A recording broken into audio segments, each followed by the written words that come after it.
come in. That's right. Find a place where you can be still, a place where the world outside can finally begin to fade. Let go of the day you have just lived. Let go of its hurried pace, its sharp edges, its many demands. You can set it down now, just as you would set down a heavy bag at the end of a long journey. Feel the weight lift from your shoulders. Take a slow, deep breath in, filling your lungs with the quiet air of this moment. And as you breathe out, release everything that is not needed here. Release the noise, the worry, the endless lists of things to do. You have arrived. You are exactly where you are meant to be. In this space, we are going to tell a story. It is a story you might think you know, a tale whispered from the deep, but we are going to listen for a different echo tonight. We are going to listen for the truth that hums beneath the familiar melody.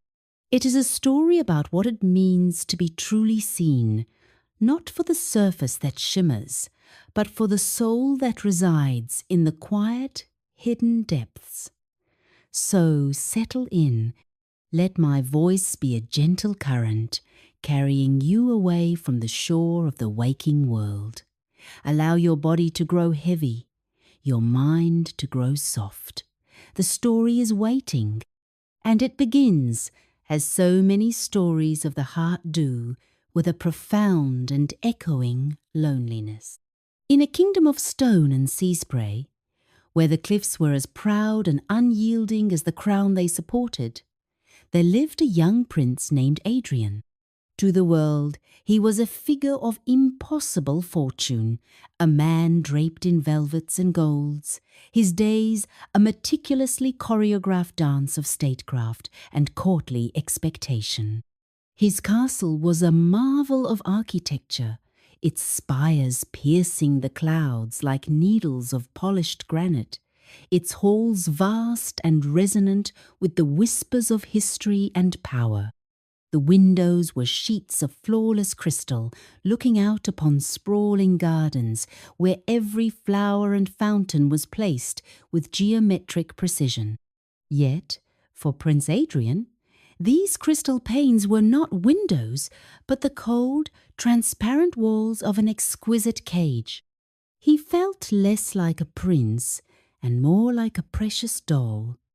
Placed carefully on a shelf, admired for his fine exterior, but never truly touched, never truly known, he moved through the endless banquets and formal greetings with a grace that was both practiced and hollow. He listened to the compliments of visiting dignitaries and the eager laughter of potential princesses, and he heard only the sound of polished surfaces striking against each other, a clatter of artifice that left him feeling colder than the winter wind that swept in from the northern sea. His heart, a place that should have been full of the fire of youth and purpose, was a quiet, cavernous room, empty and waiting for an echo it had never heard. His only solace was the ocean. He would stand for hours on the highest castle balcony, his fine silks whipping in the salty wind, and watch the waves. The sea was not precise or polite.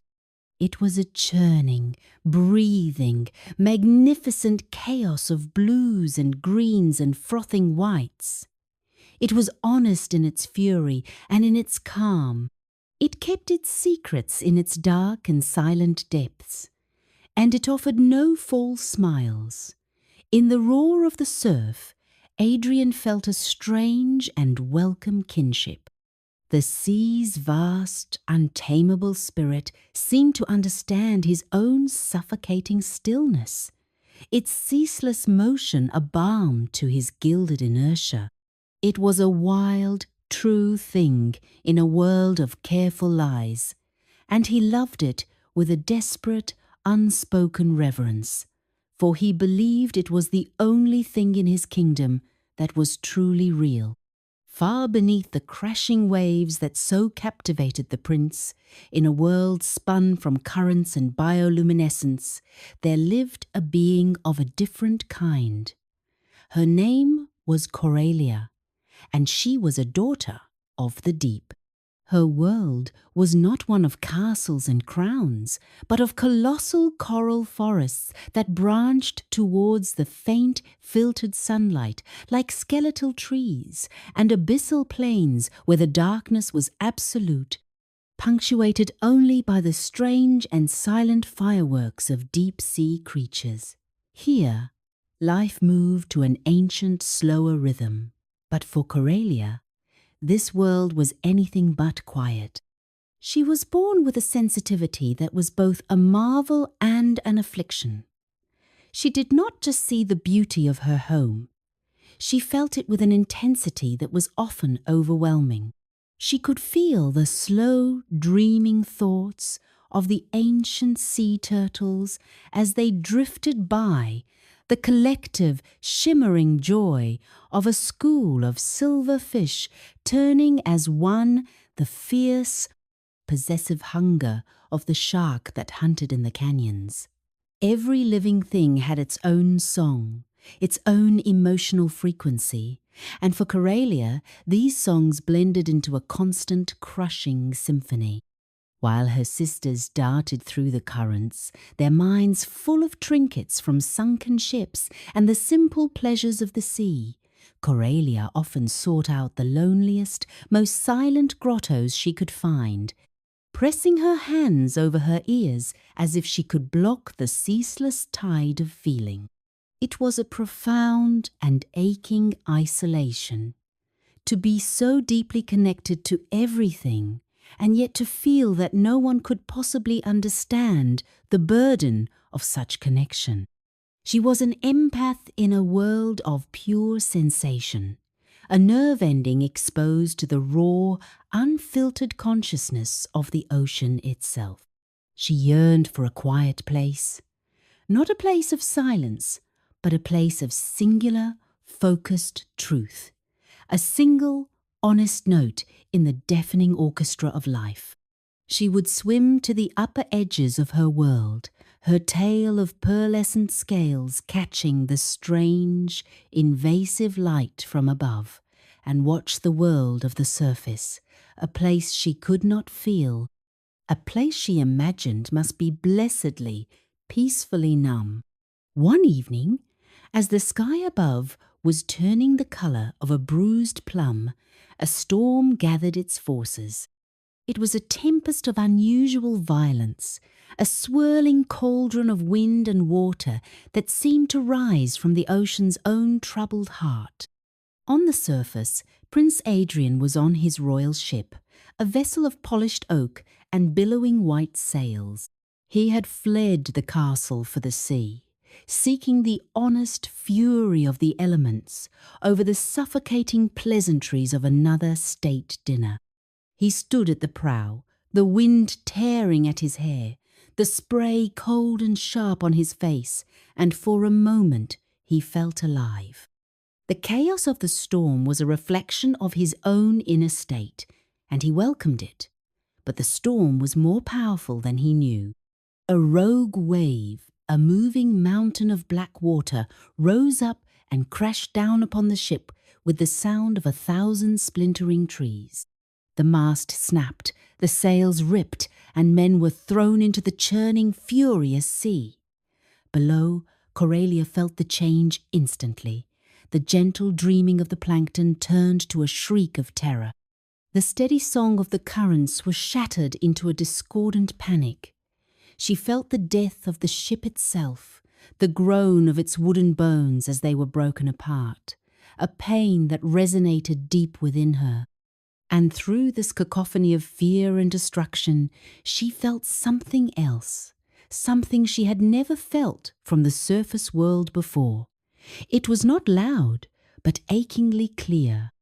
It was a single point of profound, resonant loneliness, a quiet despair that was not afraid of dying, but of dying as it had lived unseen, unknown. It was a stillness in the heart of the chaos, a pure, unvarnished truth. It was the heart of the prince. Drawn by this singular, silent cry of the soul, Coralia swam upwards, moving against the violent currents with a strength she did not know she possessed. The water was a maelstrom of debris and drowning sailors, their panic a cloud of psychic noise that battered against her senses.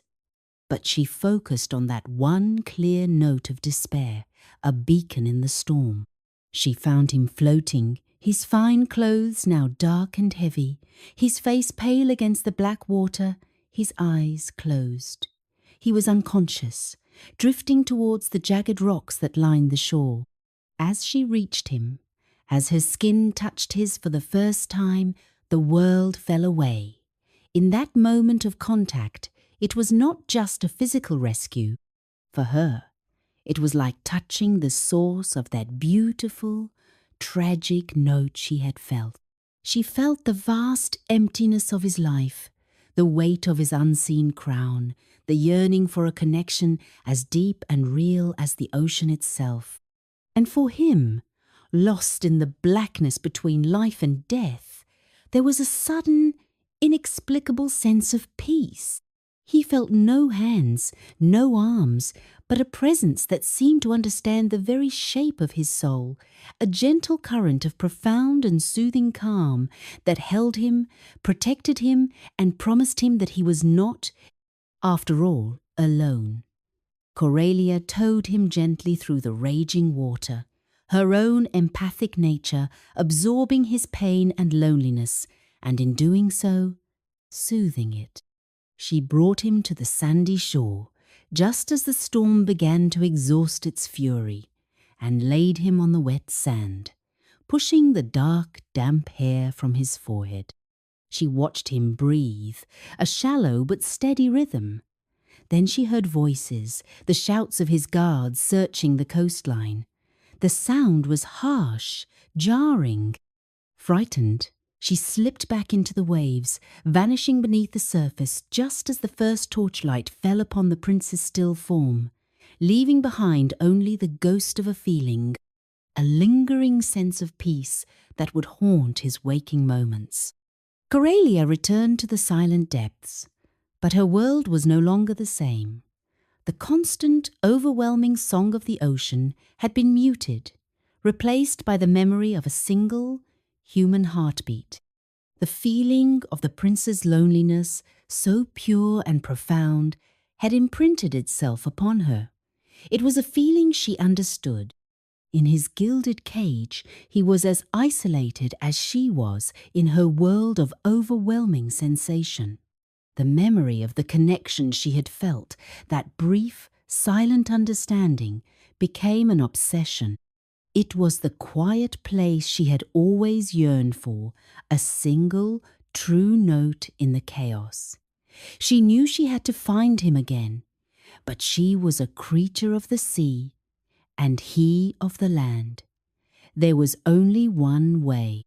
With a heavy heart, she swam to the deepest, most ancient part of the ocean, to a fissure in the seabed where no light had ever touched, the lair of the chthonic mother, the embodiment of the ocean's oldest and most formidable magic. This entity was not evil, but something far more terrifying.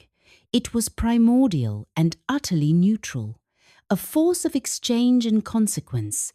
Coralia presented her desire. She did not ask for love or for a prince. She asked for legs, for the chance to walk in his world, to find that quiet place again. The price, as always, was steep and precise. The chthonic mother would take her voice, not just the sound, but the very tool she used to release the emotional pressures that built within her. It would be a cage of silence, and the legs she was given would be a vessel of constant, unfiltered sensation. Every step on the hard earth, every pebble, every cold draught would be a new kind of agony, a constant reminder of the soft, forgiving water she had left behind. She would be trading a world of overwhelming emotional input for a world of overwhelming physical pain. With a single resolute nod, Coralia agreed. The transformation was not a sparkling, magical event, but a wrenching, agonizing process of becoming, a tearing of flesh and reforming of bone, a sacrifice made not for a handsome face, but for the hope of a kindred, silent soul. She awoke on a shore of coarse, unfamiliar sand, the same shore where she had left the prince. The morning sun was a blade against her new, sensitive eyes. The air, which she now had to breathe, felt thin and sharp in her lungs, and her legs, they were a source of exquisite, unrelenting pain. The tiny, sharp edges of sand grains felt like needles against her skin. When she tried to stand, her ankles buckled, and the feeling of her own weight pressing down upon her feet was a torment she had never imagined. Every sensation of this new world was an assault. The cry of a gull was a piercing shriek. The texture of a washed-up piece of driftwood was a rasp against her unaccustomed fingers. She was a creature made of feeling, now trapped in a body designed to feel the world with a brutal, physical immediacy. She was found there by a group of royal servants, a silent, beautiful girl with eyes the colour of the deep sea, wrapped in nothing but her long, dark hair. They saw her pain as weakness, her silence as simplicity. Gently, they helped her to her feet, her every step a silent scream, and cloaked her in a rough wool blanket that felt like fire against her skin. They brought her to the castle, a place that was, to her, a fortress of horror. The polished marble floors were slabs of ice beneath her feet. The murmur of the court was a cacophony of insincere thoughts and veiled feelings that crashed against her empathy. The rich tapestries, the heavy brocades, the very air thick with perfumes, and cooked meats was all a suffocating, painful weight. She retreated into the one safe place she had, the utter, profound silence of her own mind, her deep, sea-green eyes the only window to the storm of sensation raging within her. Prince Adrian was walking the castle corridors, his own mind a labyrinth of restless thoughts, when he saw her.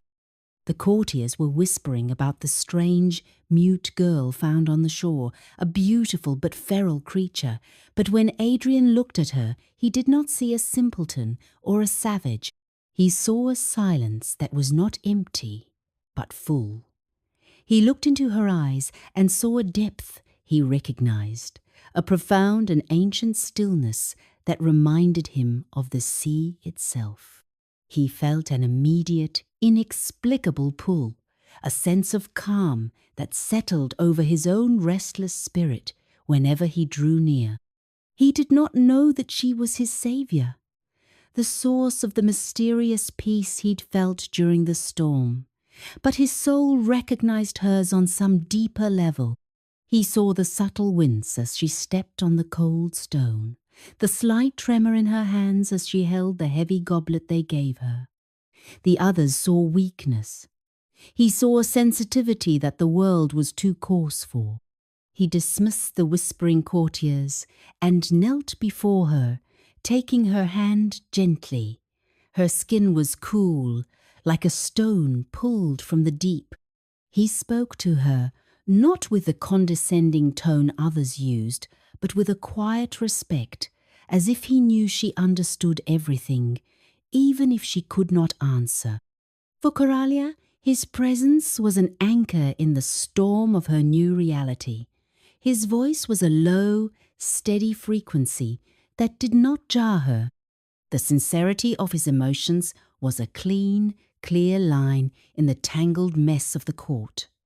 When he was near, the pain of her legs seemed to dull, and the noise of the world seemed to recede.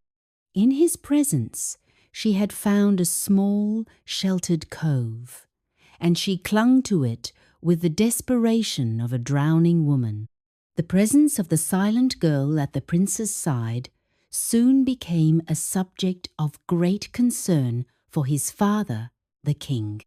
The king was a practical man, a ruler who understood alliances and bloodlines, not the esoteric yearnings of the heart.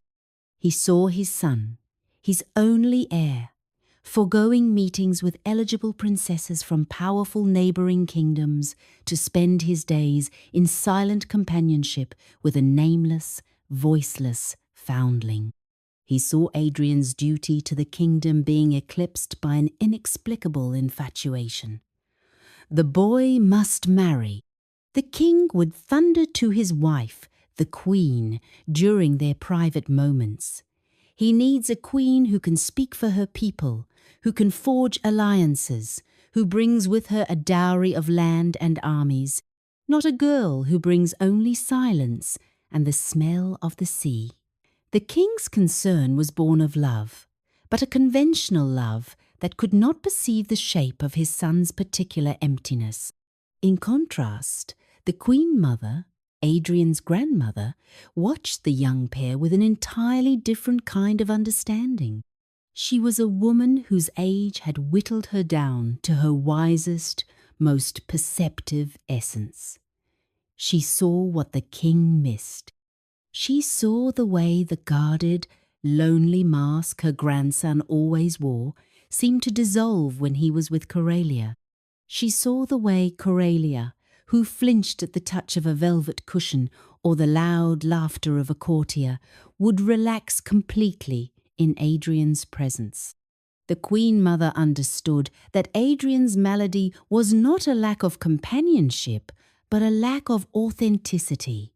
He was starving for something real in his world of performance. She saw in Coralia's eyes not a vacant simplicity, but a profound and perhaps painful awareness.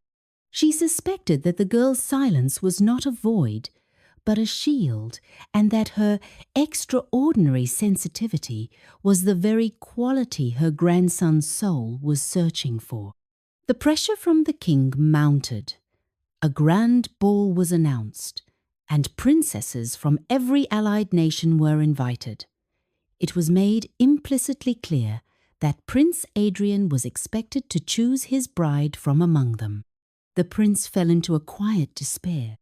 The thought of returning to the dance of artifice, of choosing a life partner based on a ledger of political advantages, was unbearable to him now that he had experienced the silent, genuine connection he shared with Coralia.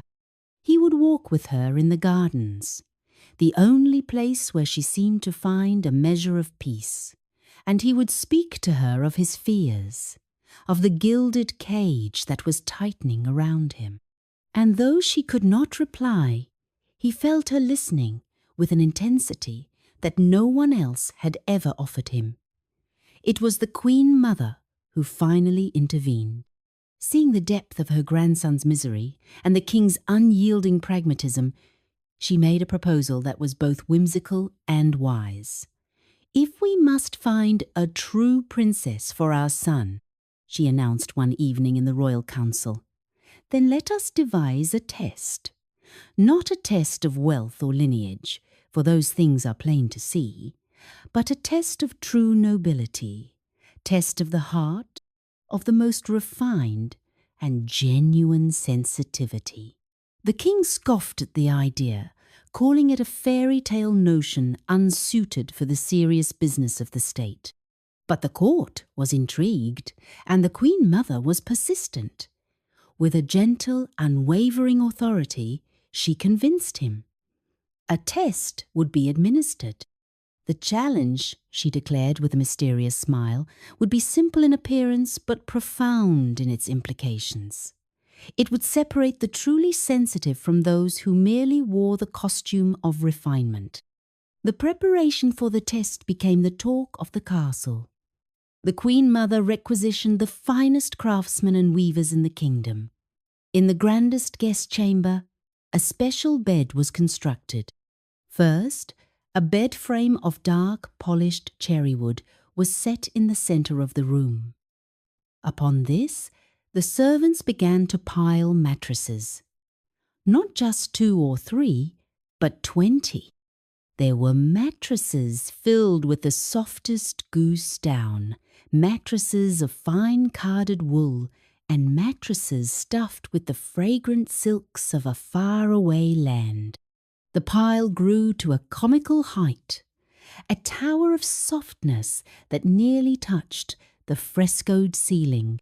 On top of this mountain of mattresses, they layered 20 more quilts, each one a masterpiece of needlework, woven from threads of silver and gold, each one warmer and lighter than the last.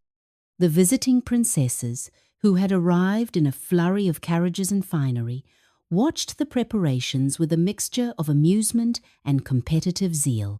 They practiced their delicate sensibilities, fainting at the sight of a spider and complaining of draughts in perfectly sealed rooms. They believed the test was an assessment of their aristocratic delicacy, a performance they were all eager to win.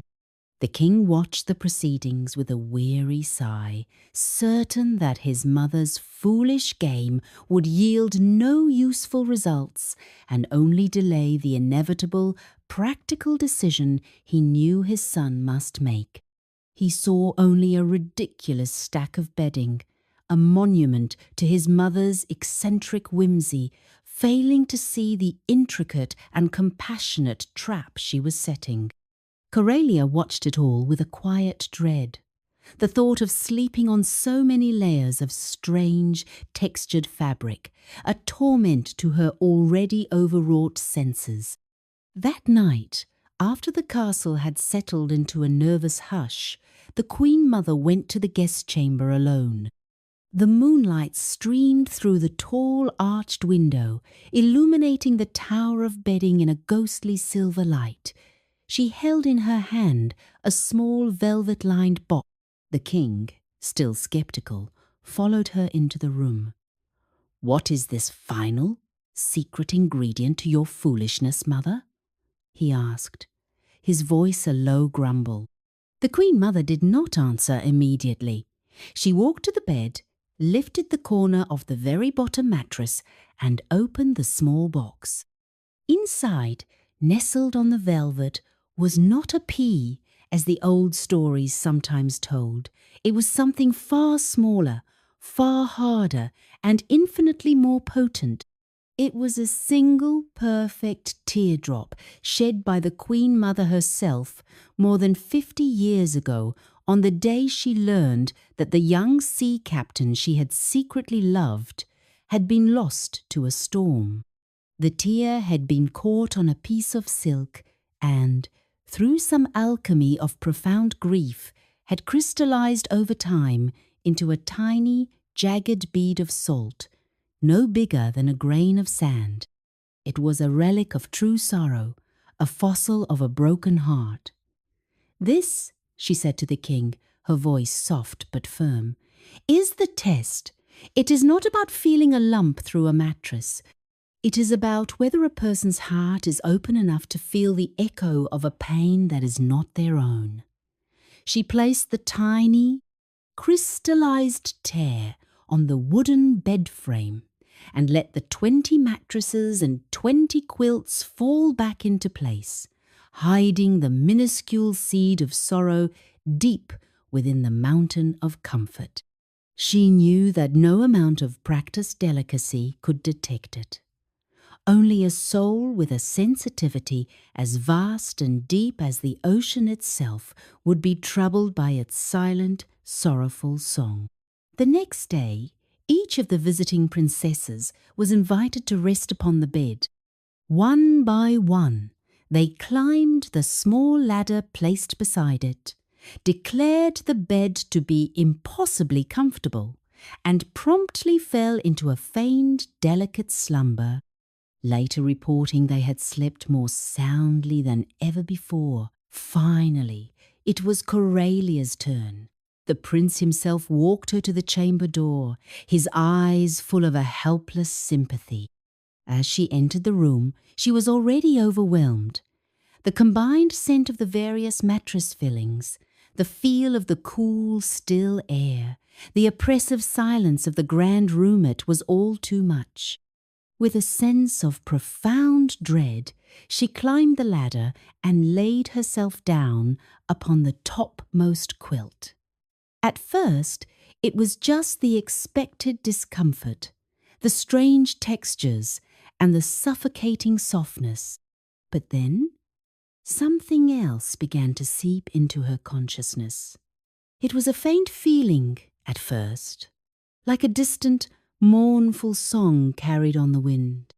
It grew stronger, a feeling of immense and desolate loss. It was not a physical sensation, not a lump or a bump. It was an emotional ache, a sharp, piercing grief that seemed to be radiating up from the very core of the bed. She felt the ghost of a love lost to the sea, the echo of a young woman's lonely vigil, the unending sorrow of a final goodbye. The crystallized tear, buried so deep below, was singing its song of heartbreak, and Coralia's empathic soul was the only instrument in the world that could hear it. She tossed and turned, the sorrow washing over her in waves. Tears streamed from her own eyes, not for her own pain or her own loneliness, but for this ancient, profound grief she was being forced to share. Sleep was impossible.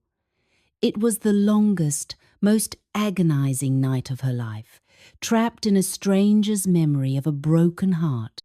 In the morning, the court gathered in the great hall. The princesses were preening and confident. The king looked impatient. The queen mother was serene and watchful. When Coralia was brought before them, she was a picture of genuine distress. Her eyes were red-rimmed and shadowed with exhaustion, her face pale. The king sighed, assuming the strange girl was simply not robust enough for royal life. It was the queen mother who approached her.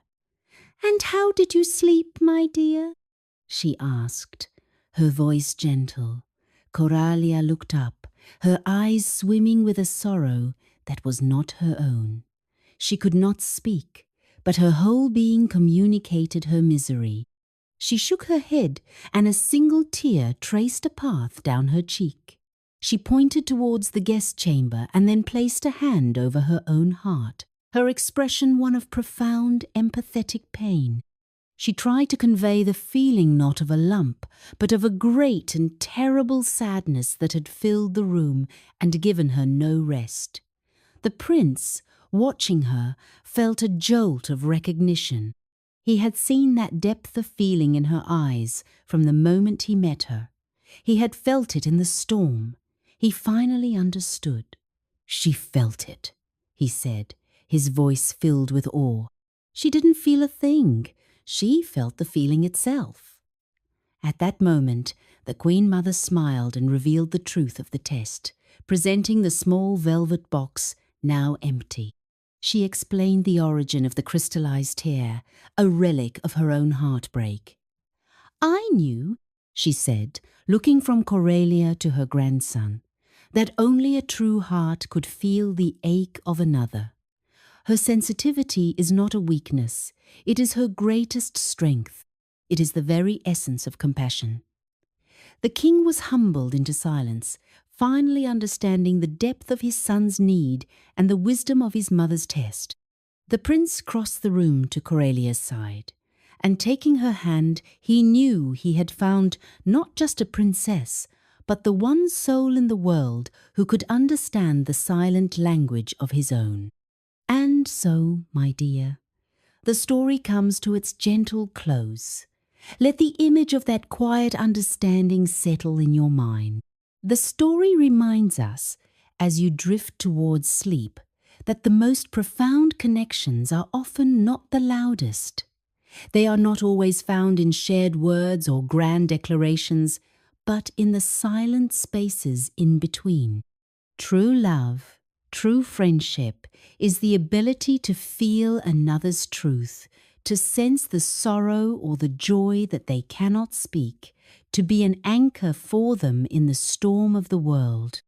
It is about recognizing the genuine heart beneath the surface, whether that surface is one of gilded royalty or pained, silent sensitivity. It is the peace that comes from finally being seen, truly and completely. So now, as you lie here, feeling the weight of your own body, the rhythm of your own breath, know that your own truth is beautiful and worthy. Know that your own sensitivities are not weaknesses, but strengths. Let the peace of this story be your own. Let it quiet the noise. Let it soothe the rough edges. You are safe. You are understood. And now, it is time to rest. Just rest.